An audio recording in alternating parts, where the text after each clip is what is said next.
Again, we teased this at the top of the program, but it's been 30 years since I've seen a television wrestling show on a national basis beset by so many various different kinds of problems. And the last time it was on TBS then too. So we mentioned this on the Drive-Thru, but let's bring everybody up to date in one place. So somehow this past Wednesday on October 4th, AEW Dynamite was listed as airing on TBS on the cable guides in Spectrum, and there was another major company, a lot of them, as airing live from 4 p.m. to 6 p.m. And the reason that I found out about it was because I think that was an afternoon that I visited at the hospital and came back in and was going to sit down and watch the weather. And I saw the DVR light going. Like, what am I recording at 5:15 on a fucking Wednesday afternoon, right? And I looked, and it said it was AEW Dynamite, but it was whatever, some other program. So then I looked at 8 o'clock, like I'm sure other people did, and it listed 4 30-minute episodes of Young Sheldon from 8 to 10 o'clock.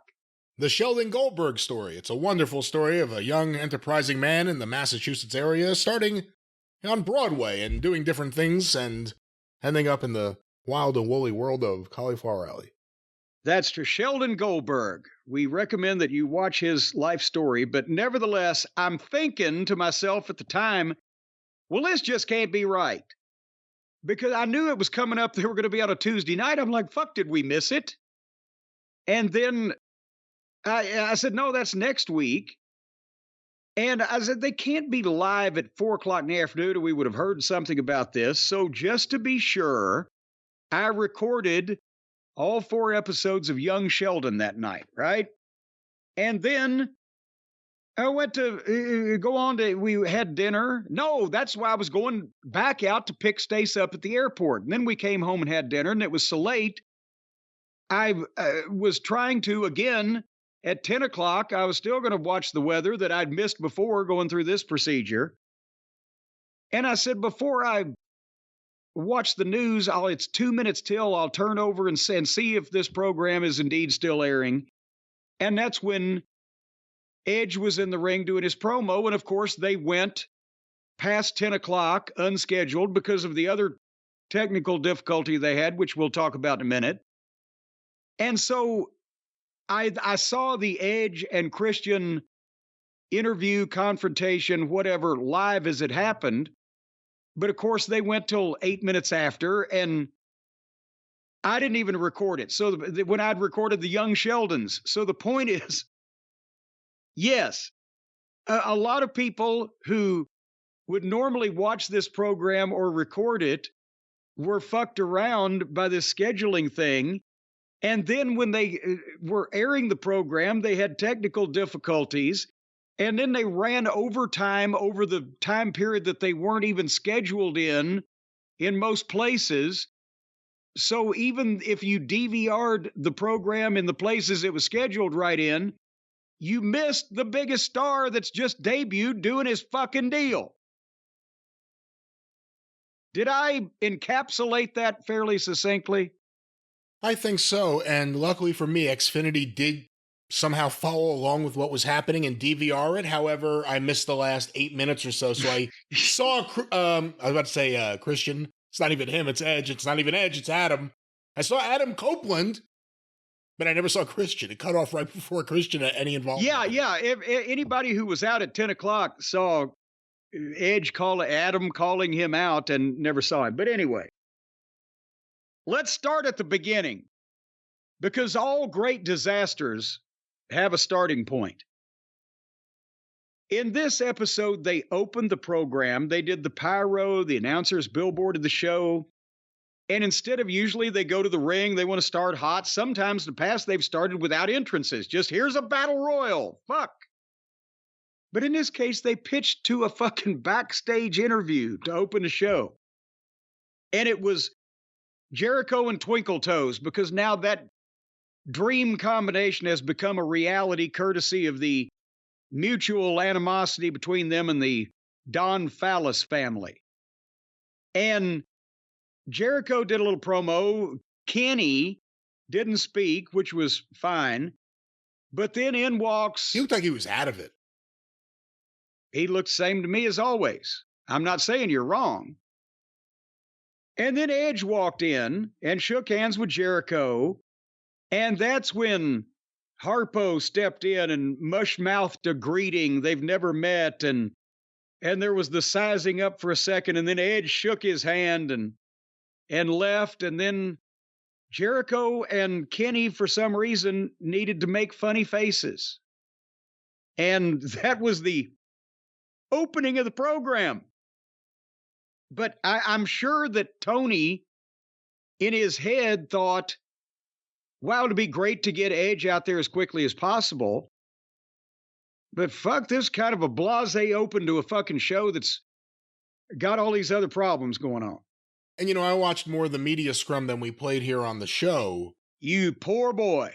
And it's available on their own YouTube channel, so anyone can access it. And during the media scrum, Edge gushed over the fact he had just met Kenny for the first time. And then Kenny and Jericho come out. That's right. And do the same thing. We didn't even play that audio, but same thing. They just met him for the first time. So it's a little weird when all of a sudden they're doing this now on TV when it's on their YouTube channel. Again, not everyone's watching the media scrum. But if it's there, you can't ignore it, can you? Well, maybe he was so unimpressed he didn't remember meeting Kenny the first time. Or maybe Kenny really is out of it. He didn't know that he was there. Kenny was out of it and didn't remember meeting Edge. You never know. Never know. Oh, by the way, his name is not Edge. You're not allowed contractually to call him that anymore. I'm not under contract to anybody. I'll call him Dick or shit or... Why would you go that direction? His name was Edge. If you can't call him Edge, you would go with Dick and shit as your next option? I'll call him any goddamn thing I want to call him. I'm not under contract to anybody. I have not promised anything to a soul. Speaking of Dick and shit, well, this is a bad trick. Any thoughts on Dick Butkus passing away? Oh, God. When you said, speaking of Dick and shit, I thought you were talking about the next match between Felix and Nick Jackson. I've never watched a lot of football, but if a guy's bad enough to walk around town all his life with a name like Dick Butkus, he's all right with me. Yeah. But then for the Dollar Store General title, or Dollar General Store title, Felix and Nick Jackson. What the... He's a Dollar Store General? He's a Dollar Store General, just like a drugstore cowboy. Felix looks like Lex Luger next to balding Buckaroo. There's nothing there. There's no physique. There's no tan. There's no size. There's no tone. There's no hair. There's no intimidation factor. He's just a goddamn guy wearing a fucking headband. It looks like he's been swimming. So by the time that foolishness was off the screen, we were 21 minutes into the program. You didn't watch that match? No. It was ridiculous. That's why I didn't watch it. They kick out of everything. It's nonstop spots. At times, they're clearly cooperating. I mean, at times, they're clearly cooperating with each other, and it's apparent. But it's just, they're going to do their thing, and they're going to kick out of everything. Things that should end the match don't. There was one spot that went viral where he super kicked Rey Fenix, who went down, then he popped back up. And he super kicked him again, popped back up. He kipped up, and then he super kicked him. Just keeps popping back up from the super kick. It's just spot, spot, spot. And again, in any time period in wrestling that people knew what the fuck they were doing, if you told the babyface as a direct order from the booker, super kick him, the heel, he's going to take a bump, he's going to nip up, super kick him again, he'll take a bump, he'll nip up, the babyface would have fucking walked out. Now they're doing it on purpose. But no, I knew what it was going to be, and that's what it is, and that's what it'll... Well, it won't be that way anymore because Felix is about to drop it back because he was never supposed to have it to begin with on our Tuesday night TV fight episode. Then they had The MJF, well, not MJF, but the Adam Cole package with Roddy and about the MJF situation, but Roddy and Taven and Bennett calling Adam Cole to Roddy's house, whatever the fuck, and they didn't play the audio. There was the faint audio bleeding from the arena microphone or sound, but you couldn't tell what anybody was saying. And it was long, and nobody bothered to stop it or do anything about it. And honestly, as I noted from the looks of the video, it was a gift from the wrestling gods that we couldn't hear what they were saying. Because I figured, and rightfully so, as I'll get to in a minute, it was going to completely bury all the talent involved as being preliminary fucking jackoffs. So that was that. And would you like to comment on anything you didn't hear? I'll comment on it because I didn't watch the segment when it came back because I saw enough that I couldn't hear it and know I didn't want to see any more of it. And I certainly didn't want to see it a second time. That was my chance to go check out what was going on in the Phillies game. But it's this Nickelodeon brand of humor. To me, the biggest heel in AEW is whoever is working with MJF and Adam Cole and all these guys on these little comedy videos. And shooting those videos. Whoever's shooting them, because there's a certain style to them that's really over the top, making the bad on top of the actual acting. I like that Roddy Strong was getting a character. Now he's become a Nickelodeon show character. Yeah. Adam Cole. It's just childish. I don't take Adam Cole seriously as an adult. I'm sorry, I don't. And I hate all this stuff. You can't. He's done it to himself. And again, I thought I got out of it. Because I said, okay, I don't have to watch these grown adults. I think they're all, maybe Adam Cole's a little younger, but they're all like in their mid to late 30s, I would think. I have to go watch them act like they're teenagers. Not even teenage. I didn't act like that as a teenager. I don't know anyone who did. It's stupidity. Why does wrestling need bad comedy? None of these guys can do comedy. They all want to do comedy. Well, we can't even call this bad comedy because it's not. It's bad acting. It's bad overacting. It's ridiculously phony and trivializing talent that can perform and making the entire television program from start to finish look like a goddamn shit show. And there's no reason for it. And these people are involved with the world champion, MJF. Or at least they have been. Hopefully they won't be anymore. Because it'll just further fucking bury him, and he's not needing any help these days. Even with the audio issues, as soon as you hear Roddy Strong yell Adam Cole, the way he's yelling his name, it's not getting the right kind of heat. It's getting the, whoa, stop doing this already. Yeah, because if for you to feel any sympathy for Adam in the situation he's being put in, it would have to be believable enough that Adam could be somehow convinced by it. And this is just completely hokey bullshit that they're all just jacking off together on. There's no way around seeing that. And there's no way we're not going to get more of it if Adam Cole can't wrestle for a while. This is all we're going to get. Well, if we get this for however long he's out, by the time he comes back, he might as well not bother. Because people will literally throw rotten tomatoes at him. To have to watch this for months? Should they sell Rotten Tomatoes at the merch stand? They'd make more money. Be a good business. So before they could do anything about this technical fuck up, Wardlow is scheduled. They go back to the arena. It's Wardlow versus Griff Garrison, and he powerbombed Griff 5 times, and the referee stopped it.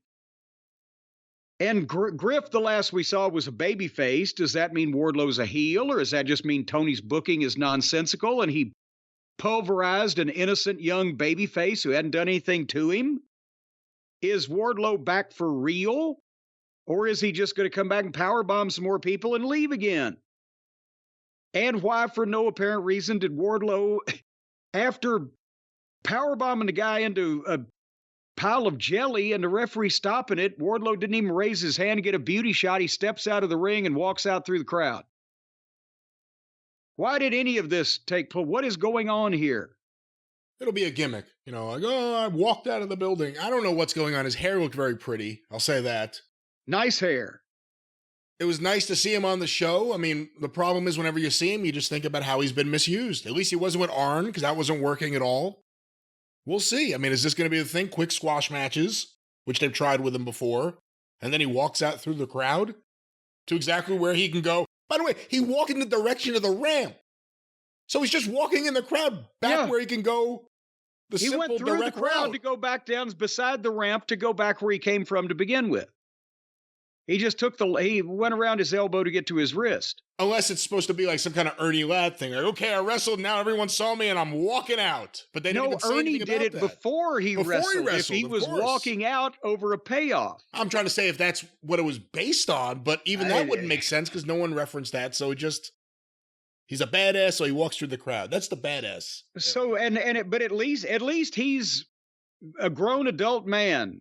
So he looks good. It's just the booking. Somebody on Twitter, I don't know if you saw this, I responded to it, said, well, the reason why, Jim, that the newer wrestlers don't look like grizzled old men is because they are clean living now and they don't drink and smoke and carry on debauchery, or however it was worded, right? When I've said, why are all these fucking wrestlers so unintimidating and so small and so they look 12?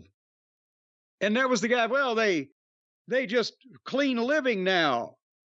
And I said, how does any of that, the drinking or the smoking or the carousing or the debauchery or whatever, how does that make them 5'7" and 175 pounds and wearing a hairdo that looks like it was cut by Tinkerbell's younger sister? And then somebody rightfully responded to that saying, yeah, I thought that the drinking and smoking was supposed to stunt your growth, not accelerate it. So basically it's just a bunch of personalityless nitwits, and all the real men have quit watching wrestling because it's fucking silly.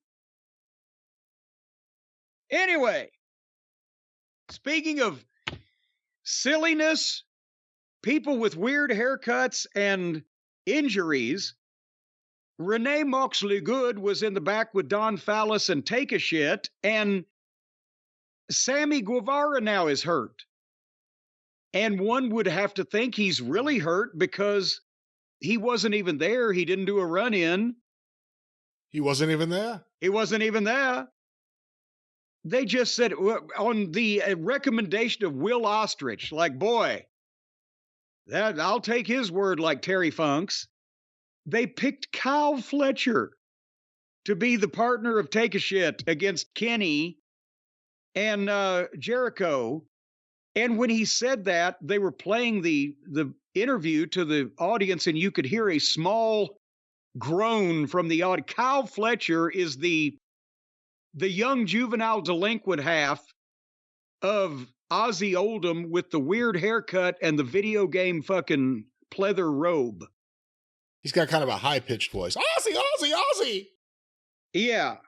So now that's our big tag match.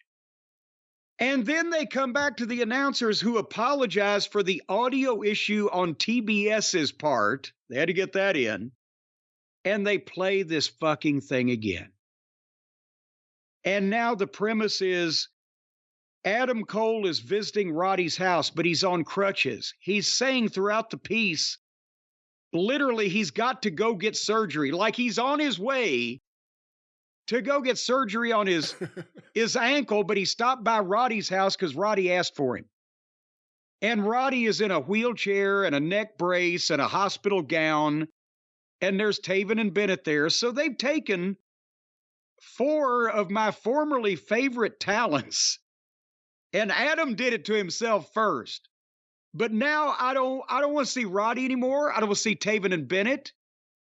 They'll never be taken seriously as top main event guys, so why am I don't even care now. And I'm ashamed and embarrassed of them, like they should be, for taking part in this thing.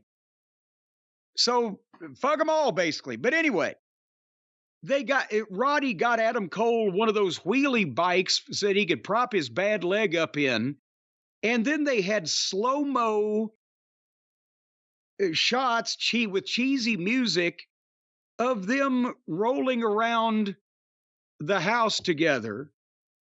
And then Roddy tells Adam, but I brought you over here because I need you to help me move some furniture. Even though Taven and Bennett are able-bodied, they can't do it because they don't have any taste. So they did more slow-mo shots with Cole making ridiculous faces accompanied by really bad music of him straining to lift the furniture while he has one leg. And it's the furthest thing from any good. I wrote disgusting, actually. And then he said, okay, I got to go get surgery now. And as he leaving, Adam. And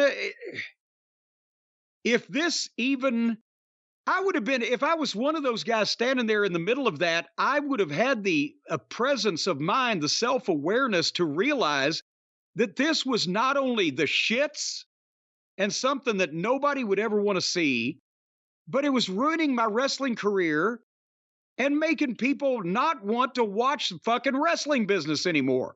That's how bad this was. And they should be ashamed of themselves. And and again, he's wasting talent. Roddy ain't going to be the AEW champion, but he's a hell of a worker. And Taven and Bennett could have been a quality heel team that didn't look like goddamn Kyle fucking Fletcher and Mark fucking McGee or whatever his name is. Davis? And these indie fucking darlings that don't have a goddamn clue what they're doing. There's a new Taven and Bennett shirt that I saw that someone put in a Cult of Cornette Facebook group that AEW is selling. It says, punch him in the wiener, hit him with a pile driver. Oh, good God. And someone's supposed to buy that and wear that somewhere. This is all so bad. Like I said, the real enemy is the guy filming and editing this and directing it. That's the enemy here. Because it's someone who wants to do something else, but they're applying that to wrestling, and it's producing awful TV. But the people involved, Roderick Strong has been around the business for a while. Adam Cole's been around the business for a while. They were in Ring of Honor when we tried to do shit right. They know the difference between right and wrong. Taven and Bennett, they've got talent. But nobody cares anymore about any of it now. Somebody should have said, whoa, take me out of this fucking thing. What are we doing here? It's fucking ridiculous that they would go along with this. And everybody else just does what they want. That's the problem. They're so fucked up by the fucking goddamn insanity that has gripped this company that they think this is good and they want to do it. They've all given up on ever going to the WWE because this shit this bad will follow you.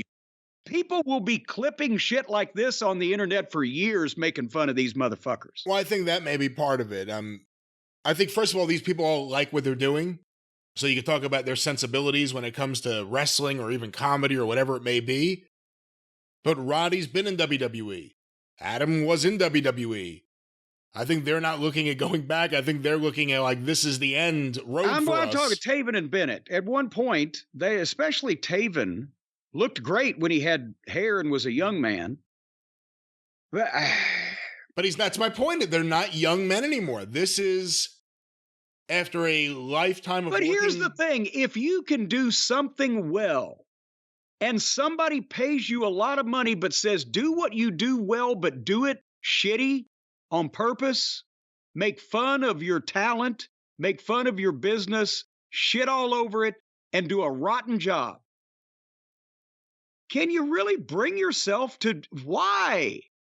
Why? I think the problem is some people may not recognize how bad shit is because they're a part of it. Well, anyway, Acclaimed and Billy Gunn beat the Butcher and the Baker and Pip Sabian. So they're still around, leeching, stealing from AEW. Tony Storm Portrait of a Star with RJ City. Your boy RJ City. You find him entertaining. I found him on his interview show. I found him entertaining on the interview show. I find Tony Storm entertaining. She's great. This gimmick is great. The Sunset Boulevard, we had faces then. I'm ready for my close-up, Mr. DeMille, the, silent movie treatment. Okay, all of that stuff. But here's the problem. On a wrestling show, this video and this gimmick would stand out. But on a do-it-yourself cable access sketch comedy show like this, it's just more silliness.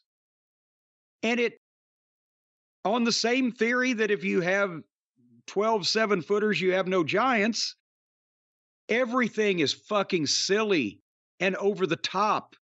And people are auditioning for something in a business that they're not currently in.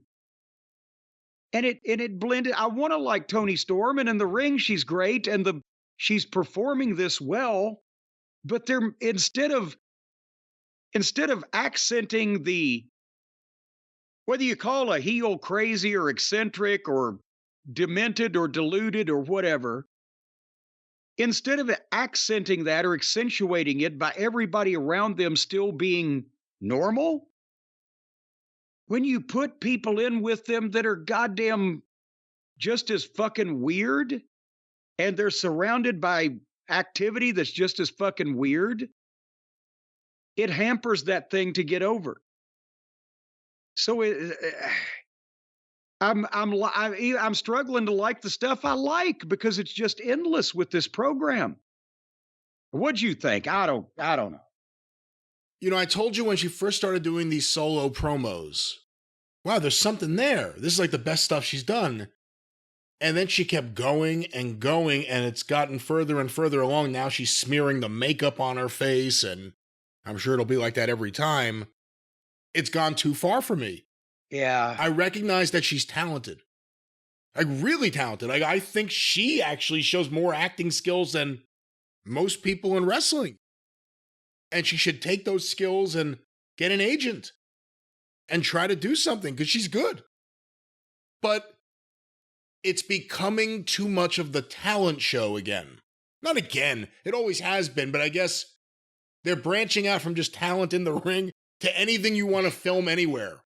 Okay. Remember when Goldust started? It was a revolutionary gimmick, and he became a top guy. And you understood the gimmick. It's him, and it's Marlena, and he looks like an Oscar, and the whole 9 yards. But then, because he kept trying to make it fresh, and he had shit stain there to fucking spur him along, it got so ridiculous at the end, wearing the ball gags and the fucking lingerie, and he was talking about getting breast implants.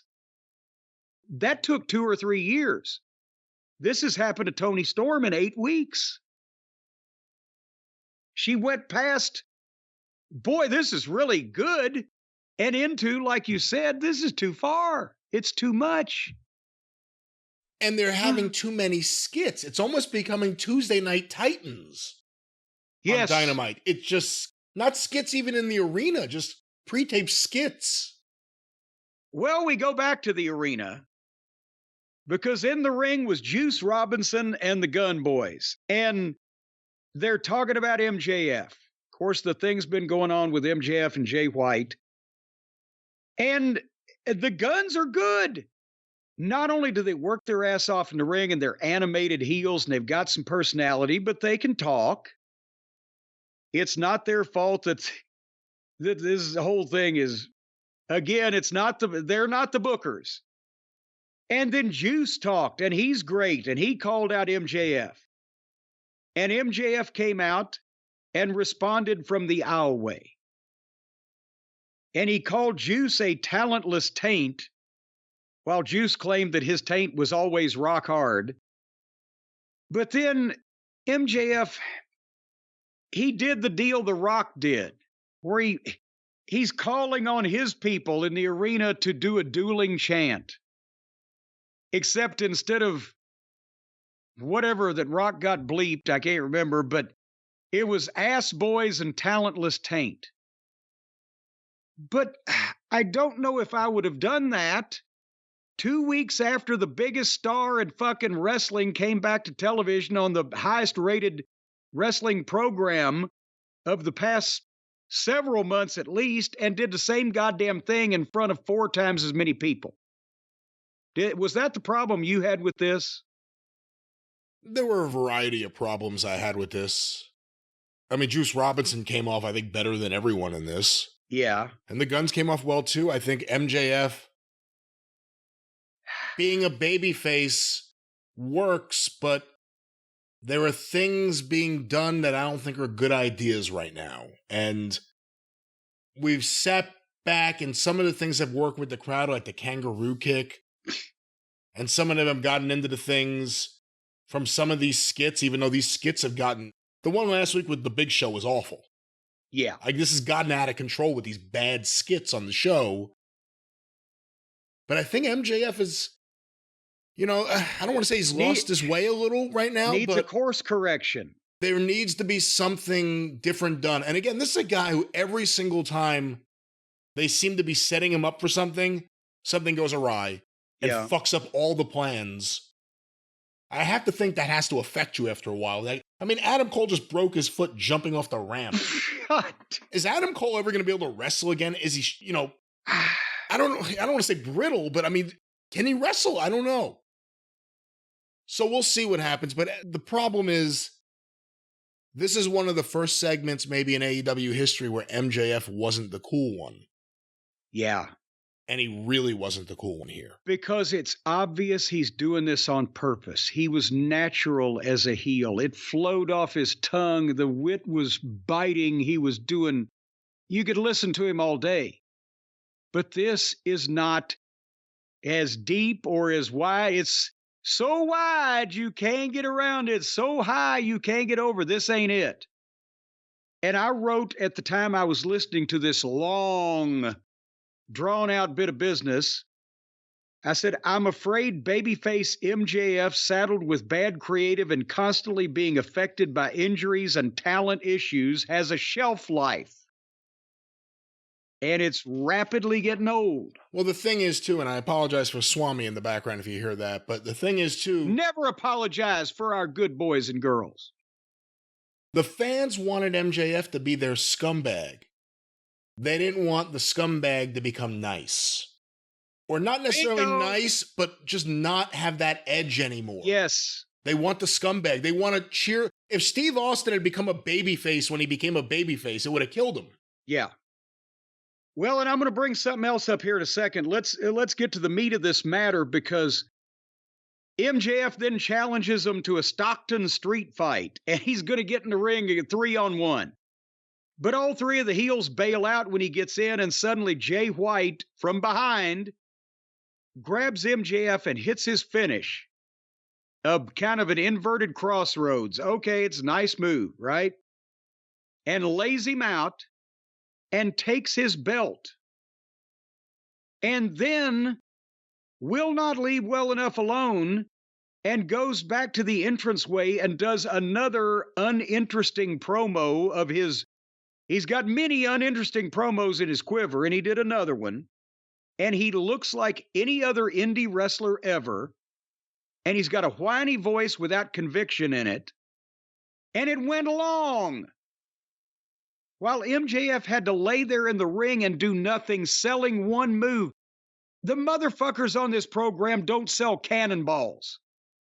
But the world champion gets hit with one move and stays down while... They stand over him, they steal his belt, and then they trash talk him from the entranceway. And what you're going to say, Brian, well, and then also as trash talking him, they challenge him for a match at the pay-per-view on November 18th, the next pay-per-view. And you're going to say, well, there's no way this could be any worse. Yes, it could. I wrote, oh my God, MJF is getting up and answering. The world champion, our scumbag, the dirtiest player in the game, has just been attacked from behind, laid out, his belt stolen. The people who did it are still in the entranceway. and he gets up, gets a microphone, and accepts their challenge. What the fuck? If anything, Jay White should have left with the belt, never spoken, and after a break, MJF be demanding a fucking match. I'm going to take my belt back. I'm going to kick your ass too. Not the other way around. This was ridiculous. And here's the goddamn thing. If you've got a babyface who is over as a babyface only because he was such a great heel, and the fans wanted to see that scummy heel shit done to the other heels they don't like, but he then consistently gets out-heeled, it buries him. He's still supposed to be the one that's jumping from behind or that's getting some kind of underhanded advantage on the heels because they deserve it. Not every time. You can get heat on him. But on little things, he needs to do little things to out-heel other people, outsmart other people, be a back jumper to other people, and then finally they have more guys, they do a numbers advantage, then they get the heat. But you can't just treat him like a babyface. If he hadn't been such a heel, he would not be over this way now that they've switched him babyface. He just wouldn't. So you can't take all that away from him. Lawler found that out from 1977 to 79. By the time 79 came, he had to constantly do promos saying, the old king is coming back this week, because that's what the people wanted to see. So he finally had to switch back heel to try to restore that, with the thought being he would switch babyface again at whatever point, but he broke his leg. So that artificially created a demand for him to come back as a babyface, and he did, and he didn't switch heel again for another 5 fucking years. But this ain't that. And they're killing off the golden goose presenting MJF in this fashion. I'm done. So then we had Jericho and Twinkle Toes against Take a Shit and Kyle Fletcher. Takeshita. With Don Fallis on color. Don Fallis. And I wrote no fucking way. Guess which pony they beat? Fletcher. One of these things is not like the other. Tell me about the match I missed before we talk about the afterbirth. It was nothing I guess you would want to watch, so nothing you would enjoy. I think Omega's looking really rough in there. I mean, he still could do a lot of stuff, but watching him move around physically, it looks like he's in a lot of pain. Maybe I'm wrong, but that's what it looks like. Well, I'm in a lot of pain watching him move around, so... I love Takeshita. He's got size, he's got presence in there, he delivers his stuff. That's all I got to say about the match. And he looks like a star, and he's going to be buried in all of this blah. But anyway, as soon as the babyfaces had won, guess who hit the ring? Powerhouse Hobbs, and beat the shit out of Jericho and Harpo. And I'm thinking, well, this is great. He's away from QT. He's involved in mostly main event people. It wasn't, Fletcher was not supposed to be involved in this. At least they're doing something with him, right? But then, because they cannot make a point. They cannot do something and be done with it. It has to be a goddamn major motion picture production that kills the whole fucking thing. They threw Twinkle Toes over the railing into the empty section of ringside that's sitting there at every fucking TV taping. Did you notice that? Somehow, there were 4 rows of about 4 or 5 chairs across, totally empty, that Omega could land in. Well, if you see the side opposite the camera, it's not surprising there'd be empty seats. Well, but no, this was from the front row on back. They actually cleared out a section of seats in plain view of the people so that somehow Kenny could be deposited there totally by chance moments later. And then it was already going too long. Hobbs should have come in, kicked the shit out of both of them, sidelined Jericho like they did, and then done some damage to Harpo or held him for Callis to do it, whatever their point was, and then got out of there. And they would have made a strong point and an impact and an impression. You're saying it already went too long by the time he threw him over the barricade, right? It's already, they're out of the ring. What are they doing? They're wandering around at a snail's pace out on the floor now with this thing, and nobody's coming to help. And the announcers are saying that, well, Maddie Jackson went with Nikki Jackson to the hospital after his match, and Hangnail Page isn't here, so Kenny's all alone. Except for the 80 other wrestlers on the roster and about 10 referees and a bunch of security guys and some doctors. He was completely by himself. No, they're not even ringing the bell. 4 heels have just decided that they're going to trash the most important people in the company, but there's no urgency. There's no danger. There's nobody trying to stop it. So then they're out there. Explain to me what Hobbs was doing with the bicycle rack guardrail. He stuck Kenny's head in between the spokes of the guardrail and then took it off of him again. And again, if you looked at the guardrail, to me, the first thing I noticed when he went for it, I'm like, well, it's weird. There's one spot there where it's like there's an extra space. But no, he pulled one of the spokes out. Oh, I didn't even see that, but I noticed the extra space. I'm like, okay, that's where he's going to put his head. He pulled one of the spokes out and had a metal rod in his hand and an opponent at his feet. And instead of just beating him with the metal rod, he threw the rod down and stuck the guy's head in the rail. And then Kenny held it there to his throat because Hobbs was ready to move on. Yes. And then he took it off, and then they went back to the ring.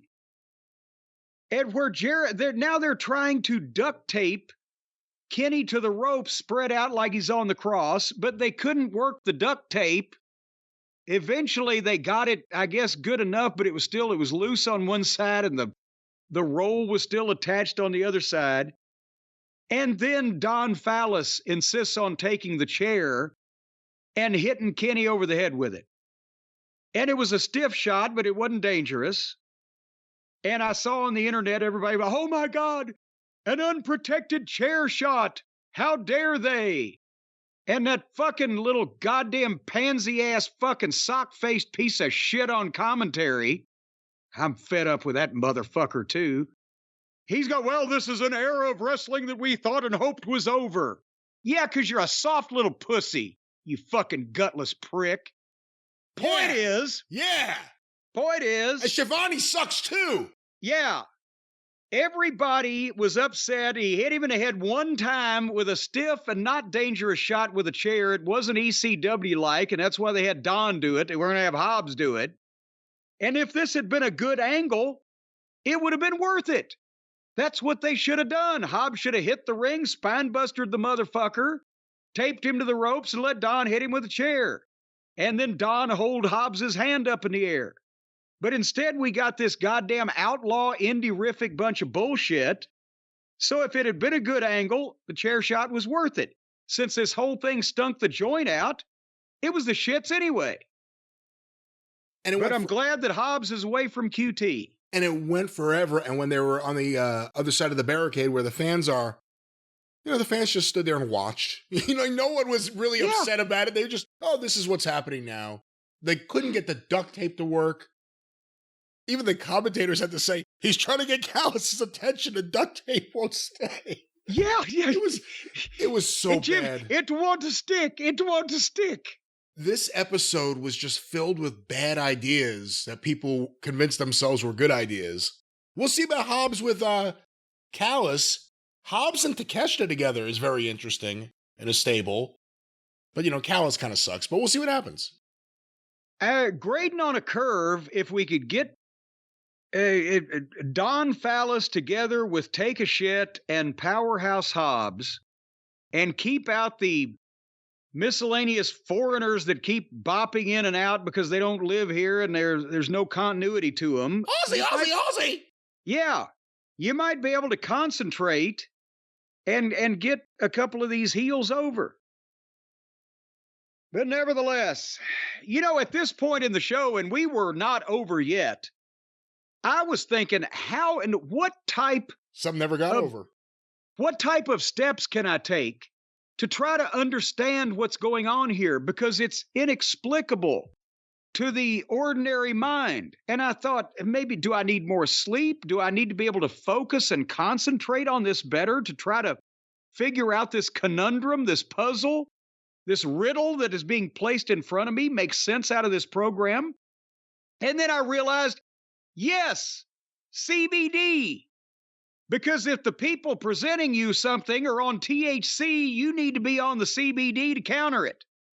And folks, our friends at CB Distillery can lead you down the right path of that, because they have not only a full range of carefully formulated CBD and other plant-based solutions to your problems, but it's 100% clean ingredients, no artificial flavors, no colors, no preservatives, no cow pies, no manure, no mud, no rat droppings, clean ingredients. Because after all, 90% of the customers report better sleep with CBD. 81% say CBD helps with stress and anxiety. 80% report less pain after physical activity. And 2.1% report changing their identity and moving to Guatemala. No. And you can do these type of things too. Except that, which is not something that people voted for on the survey. Well, but you're entirely entitled to do it if you want to. Well, And you can take your CBD products along with you.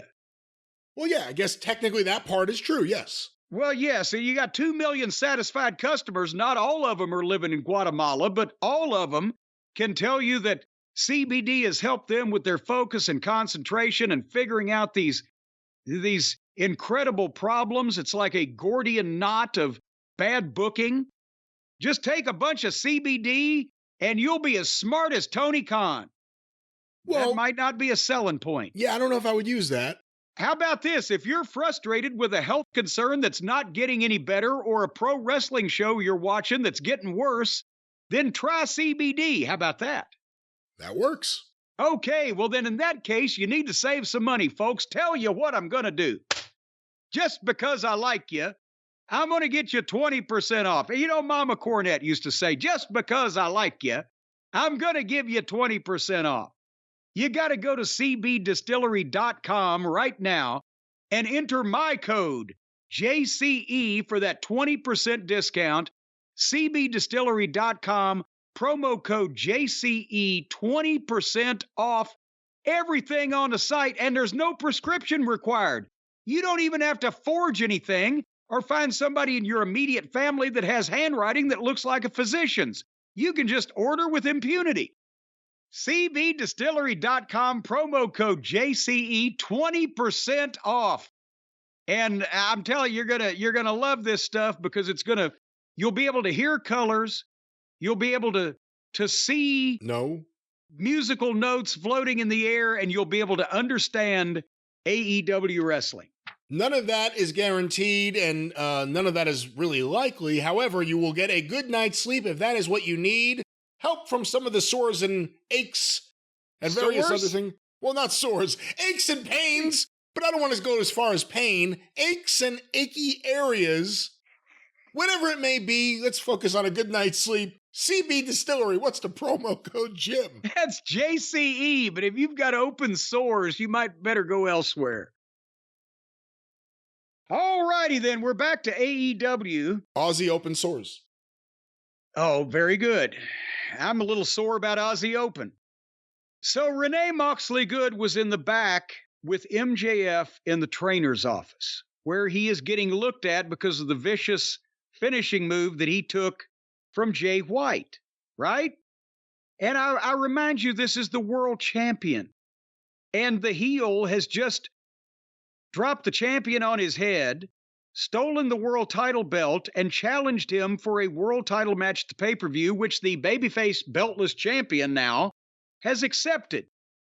And he's in the trainer's office, and he's starting to talk about that when there's the Acclaimed just in the background, and Caster sneaks up behind MJF and takes the place of the trainer that's given MJF the neck rub and starts rubbing MJF's neck. And MJF looks up and sees him and jumps up and stops selling and just accuses Caster, who's another babyface, of being a stalker and leaving him weird emails and tweets.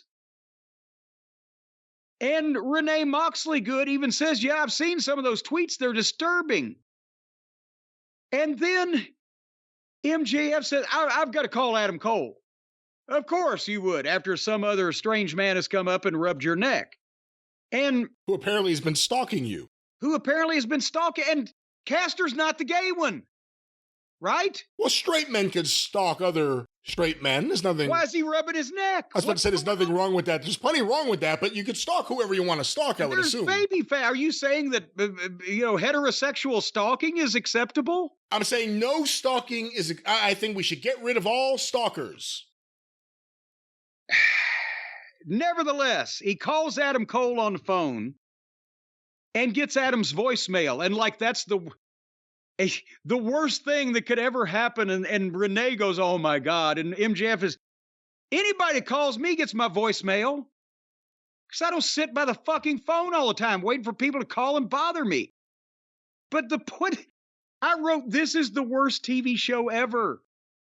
The world champion is now being stalked by another babyface in a weird fashion that we don't understand. And that's taking the TV time away from the main event world title match of the next pay-per-view. What the fuck is going on here? I don't know. Apparently, I asked someone who watches AEW, or at least pays attention to the Twitter workings of AEW a little more than I do. They said that, I guess because Caster and MJF both come from that Creator Pro school, they have a long-standing relationship possibly, and maybe they've been teasing each other on social media for a few years at least, that Caster has an obsession with MJF.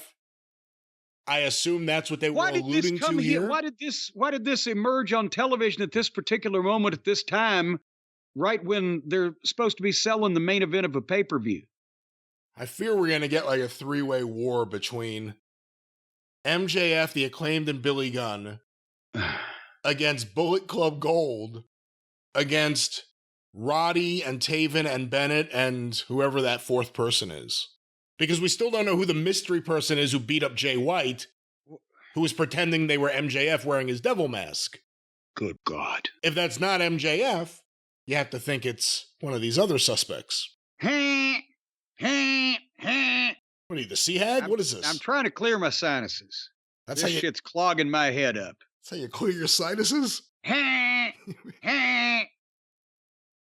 It's like a fire alarm. Anyway, they did a personality piece on Samoa Joe. Remember, we were talking about it on the Drive-Thru, how you can do a personality piece like Magnum TA riding the motorcycle through the streets of Atlanta, or the Rock and Roll Express out grabbing girls on the ass next to the fucking jukebox, or whatever the case, but that it was kind of out of place for Adam Edge Copeland to bother, before he's saving his friend from a ass kicking, to drive through the streets of the fucking town in a goddamn muscle car on a video on the screen, right?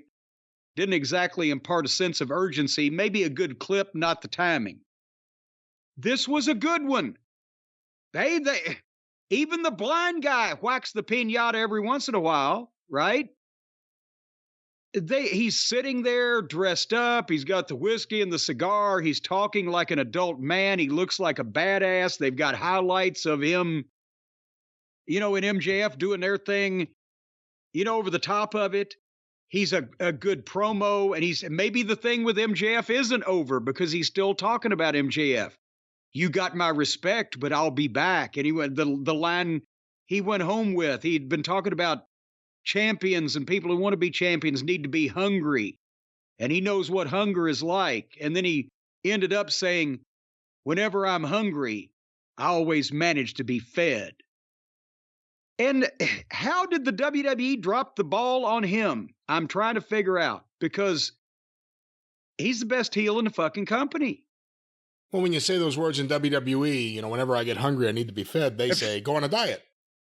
But no, Samoa Joe is the only He's the only heel in this company, isn't he? That's really can talk and work and carries it off and is never funny or silly or stupid.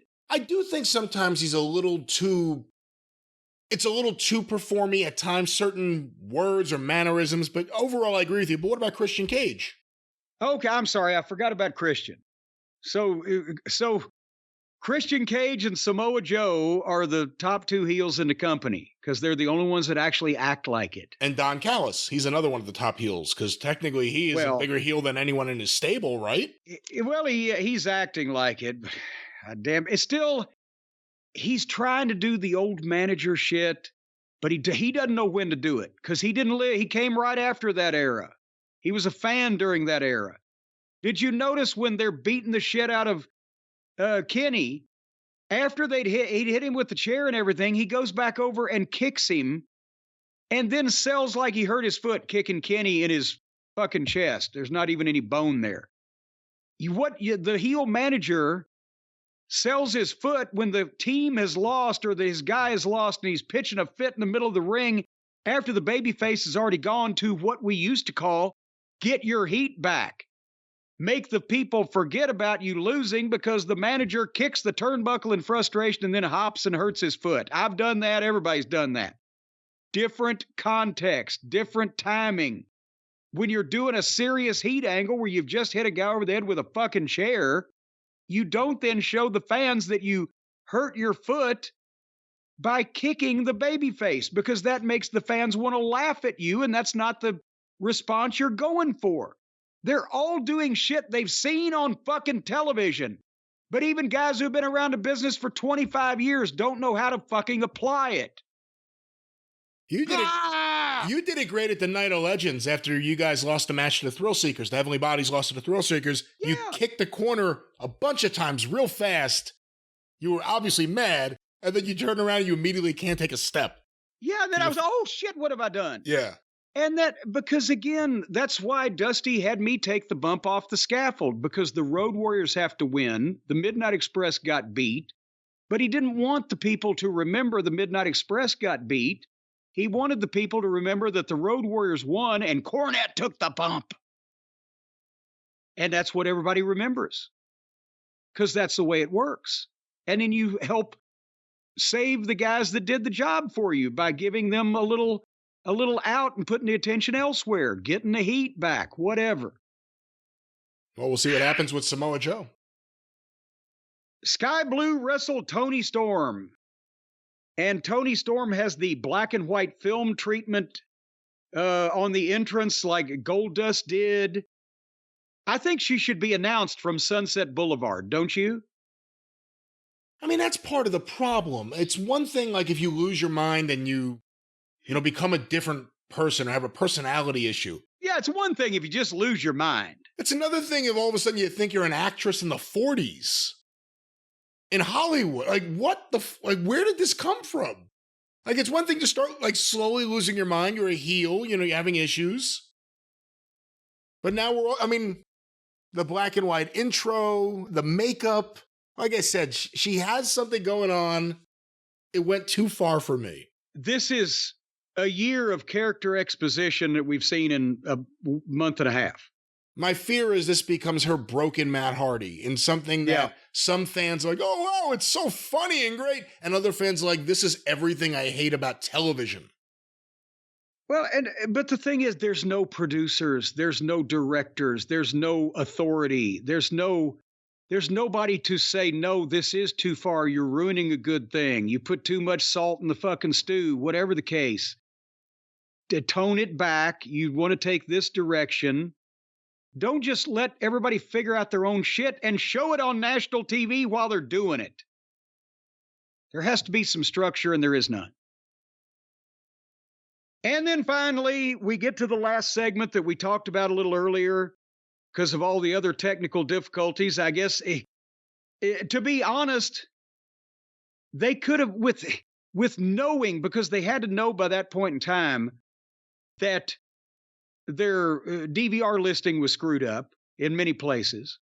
And they knew that the interview had been screwed up and they had to play it again. if they knew that they didn't have time to get the major angle, the thing that the focal point of the TV show in the allotted time, why not scratch the girls' match till next week and just get Edge in the fucking ring? Hey, listen, why not scrap that match, or why not cut down on the Omega beating? Why did that go for 10 minutes? Well, because they think they knew by that point about the time issue, you would think. Yeah, they think that makes it good, though, because that's where they're at head-wise. They thought that what they did that ruined the whole thing actually made it better, which is part of the problem here. But nevertheless, Tony Schiavone's in the ring. He calls out Edge. Entrance takes the microphone, puts Tony over, and then kicks him out of the fucking ring. And I've said, but Edge can talk, and you've said the same thing about him. You've said about Cody sometimes, that it's too theatrical. It's too much of an acting performance. It's always the same thing. It's the guy who wanted to be an actor, took acting classes, needs sounding boards to try out his promos before he does them. There's an unnaturalness that comes with that. You have to be really good to get past that. And at times, Edge, to me, didn't. But I think he did here. And I agree with you. Okay, well, good. At least we're not going to fight. I agree. I thought this was really good. He explained why he came, and we've heard it, the media scrum, of the fresh matchups, different opponents, and etc. And he was very well-spoken, and the people are glad to see him. And then he calls out Christian Cage right at 10 o'clock. And here comes Christian. And thankfully, I saw it live, and I took no notes. But what was impressed upon me is that Edge made a really good pitch, a heartfelt pitch. He said, whatever's been going on, whatever you've been involved in, let's do that. Let's end our careers together. Let's get back to, let's do it one more time to show everybody that we were the best tag team. And let's forget about whatever's happened before, and let's get back together. What do you say, pal? Type of thing. And there's the milk and the weight, and then Christian holds his hands out, and they give the big hug, and the people are like, yay! And Christian still has his microphone in his hand, and as they're hugging, he leans over Edge's shoulder, and of course they bleeped it, as they should have, but you got the idea. He told Edge, go fuck yourself. And all the people, oh. And he turned around and walked out. And I'm interested because I don't want to see the fucking dinosaur. I don't want to see a lot of the people around the periphery of this thing, but Edge against Christian will not only be good, but carry some fucking weight with people. So they've got something there, and I hope to God we won't be seeing them doing silly, unfunny, not comedy, bullshit videos and etc. I hope they'll do wrestling promos and have a wrestling match, and it'll be enjoyable. You can't take anything for granted here, but they set themselves up for, if this could draw some money if they don't fuck it up. But therein the problem is not a lot of people saw it. So they had to announce that it's up on, I guess, the website, on the TBS site. Right. It's done really well on YouTube. I know the 2 Edge appearances so far I think they both have done over 2 million views so far. Probably well past it. I have to check the actual number. Well, then more people saw it than would have saw it if it was on the TV properly. But because of word of mouth and because of all the hoo-ha about how a lot of people didn't see it first time around. But I mean, this show, this was the worst TV show from a standpoint of putting something together, formatting it, using the talent the proper way, just booking a thing to begin with, except for that Edge and Christian deal, that I may have ever seen them do. It was just abysmal. It's abysmal. Nothing's clicking. The wind is going crazy in the background. Nothing's really clicking right now other than maybe the Adam Copeland stuff. It's all fresh. Everything just seems to be missing something now. The crowds are not getting bigger in the States. There's that clip that went around of Edge, of Adam Copeland, running to the stage on both sides when he debuted. Did you see that one? Yes, I did. And he ran to the left and the people cheered. And then he ran to the right. And you could see on his face, he looked up. There's nobody on that side of the arena. And he ran in the ring and he did it. Look, there's a chance with these two guys, this could be really, really good. Or it could be overthought and too much unnecessary stuff is thrown in there. Christian's typically been good since he became a heel, other than the over-reliance on, by the way, your parents are dead. Everyone you care about is dead. Like, he's done that too many times now. Yeah. It could be really good. You know, between these two guys working together and Jericho and Callis, it's like 90s Canadian independent wrestling unleashed on this fucking show. Except nobody is as young now as they were then. Where's Brother Midnight? That's what we really need. Now, this was a bad episode, and it continues a bad trend for AEW. And the commentary has never been worse. They are all insufferable. They've dragged Taz down. I can't even listen to Taz anymore. And Shivani is awful. And Excalibur is... I apologize to Michael Cole. Excalibur is much more unbearable than Michael Cole has ever been. Oh, Michael Cole is goddamn Walter Cronkite or Edward R. Murrow next to this. But I've always gone after Michael Cole for mediocre work. And I'm not saying I like a lot of his stuff, but he's better than Excalibur. At least he sounds professional. He's not only, he sounds professional and he sounds like an intelligent adult human. That's two things a sockface can't get. You know, as the Bucks lose their popularity, as this version of fucking whatever you want to call it to wrestling, pro wrestling gorillaism, the idea that these guys don't need to pay any attention to the past or anything anyone in the past has to say, just do whatever you want because you're chasing the pop you want. Hopefully a lot of these guys eventually go away, including Excalibur. He is so bad. Well, if they can ever extricate the Buckaroos out of there, he'll be gone. And then Ian Riccaboni hosting one show, Kevin Kelly hosting the other show. Yeah, and you know what? With that said, I hope Caprice gets another shot on one of the big shows, not on the internet at some point in the future, because he's been pretty good and impressive the last few times I've heard him too. But anyway, speaking of who watched it, who didn't, before we close the chapter on the low point in Dynamite TV history, yes, and the apologists were already saying, well, it would have done a better number if it hadn't been all for the problems. The question is, of the people who did find the program through all of that, and having the biggest star they've signed in the past couple of years in the main event or in the last spot, did they keep the audience this week, whatever audience they were able to get? Well, this past week's show, AEW Dynamite on TBS, October 4th, 2023, on average, was watched by 800,000 viewers. Even. Well, okay, that's down 50 to 75,000 from what they've been doing every week, and they had extra 100,000 for their Arthur Ashe episode a few weeks ago, but obviously this had some effect. The question is, what effect did the continuing developing rottenness have from where they started to where they ended up with the biggest angle they've done in a while with the biggest star in actually quarter 9? Fuck. Jesus. Yeah, and a few notes here. These were compiled by WrestleNomics, and this was the lowest total viewership since May 3rd for Dynamite. Also, for the record, there were Major League Baseball wildcard games on ESPN and ESPN2 head-to-head with Dynamite. Wildcard, bitches! That's what I ended up watching, actually, and I went back to this after the fact because I couldn't do it anymore. So competition and also whatever these DVR issues are.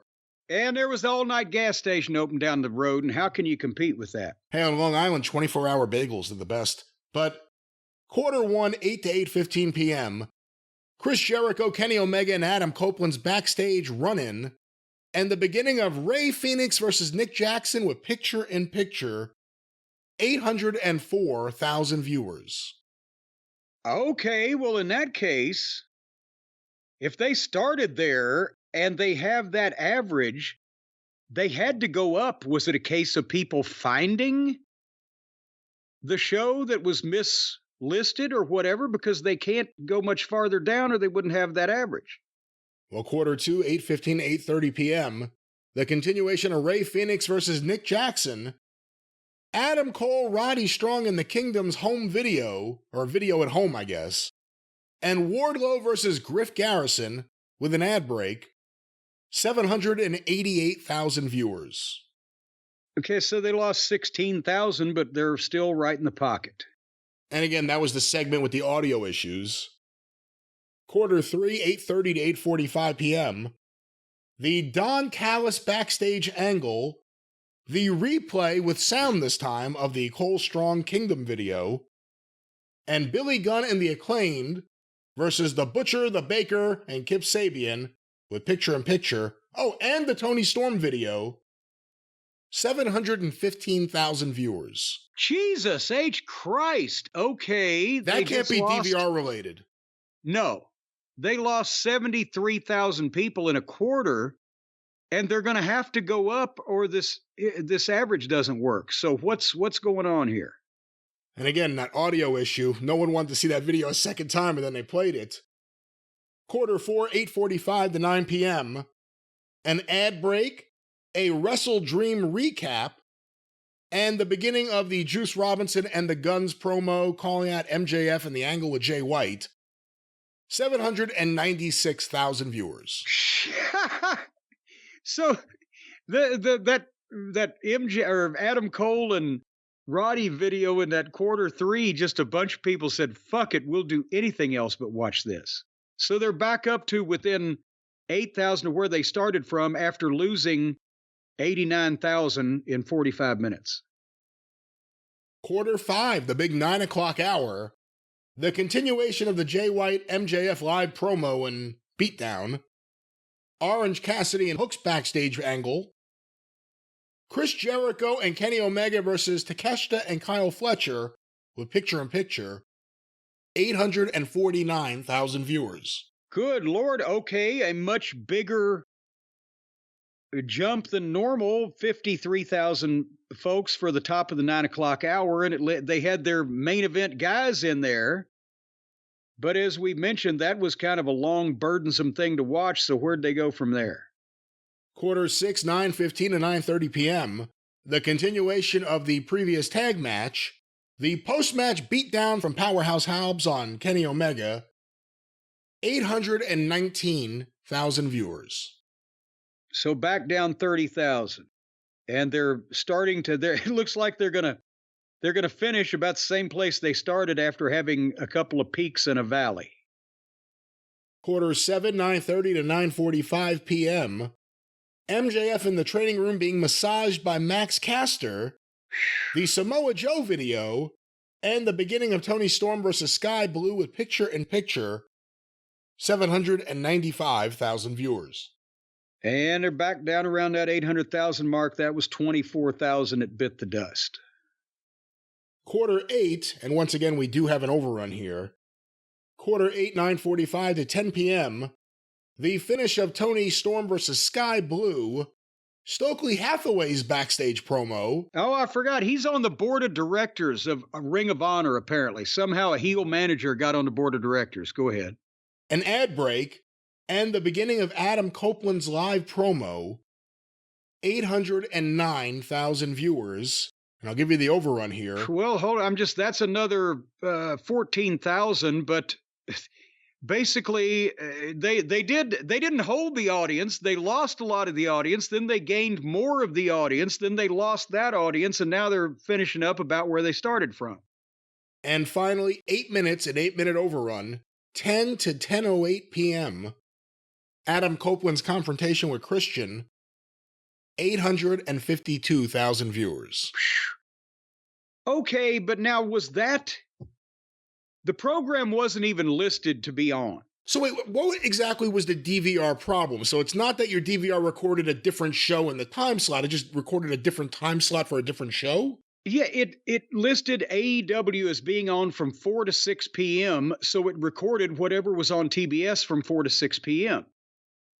And then Young Sheldon was listed 4 episodes from 8 to 10 p.m., so you wouldn't have got that. But for the people that tune in anyway and don't worry about DVR in it, the show was in the correct time period, But what I'm asking here is that how would suddenly 43,000 people switch over into that ninth quarter hour when Edge was already in the ring? He'd already called Christian out. Was suddenly people, it wasn't a case of, I got to turn over now that it's 10 o'clock to see what's on the last segment of AEW. It was supposed to be over. So how did they get that? Was it tuning in for the next show, or people just realized? That's an odd pattern. I can't remember. We've been covering these ratings for a couple of years. They've never done their show low in the third quarter. But they had a major star in the ninth quarter, and that's where they usually do the lowest number of the Dynamite show is eighth quarter or the overrun, and they did the highest. So I don't know what the fuck's going on here. And neither did they. That was AEW Dynamite.